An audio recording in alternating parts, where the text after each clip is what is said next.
Boche gold and diamonds. Buy now pay later. ഒറ്റപ്പാലത്ത് ആഴ്ചകൾക്ക് മുൻപ് സംഭരിച്ച നെല്ലിന്റെ വില ലഭിച്ചില്ലെന്ന് കർഷകരുടെ പരാതി.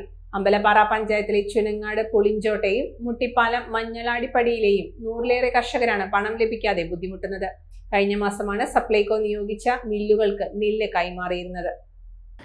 ജനുവരിയിലായിരുന്നു കൊയ്ത്ത്. ഇരു പാടശേഖരങ്ങളിൽ നിന്നുമായി 200 ടൺ നെല്ലാണ് സംഭരിച്ചിരുന്നത്. രണ്ടിടത്തും പാടത്ത് സൂക്ഷിച്ചിരുന്ന നെല്ല് വേനൽ മഴയിൽ നനയുമെന്ന ആശങ്കയ്ക്കിടെ കടുത്ത സമ്മർദ്ദങ്ങൾക്കൊടുവിലാണ് നെല്ല് മില്ലുകാർ കൊണ്ടുപോയിരുന്നത്. മില്ലുകാർ നെല്ല് കൊണ്ടുപോയെങ്കിലും ഇതുവരെ PRS പോലും നൽകിയിട്ടില്ലെന്നാണ് പരാതി. സപ്ലൈകോയുമായി ബന്ധപ്പെടുമ്പോൾ വ്യക്തമായ മറുപടി ലഭിക്കുന്നില്ലെന്നും കർഷകർ പറയുന്നു. വായ്പയെടുത്തും സ്വർണം പണയപ്പെടുത്തിയും കൃഷി ഇറക്കിയ കർഷകരാണ് പണം ലഭിക്കാതെ ബുദ്ധിമുട്ടുന്നത്. Time kids preschool, Mannannur road, Vaniyamkulam. .View news. കാഴ്ചകളാണ് ലോകം, കണ്ടു തുടങ്ങുക.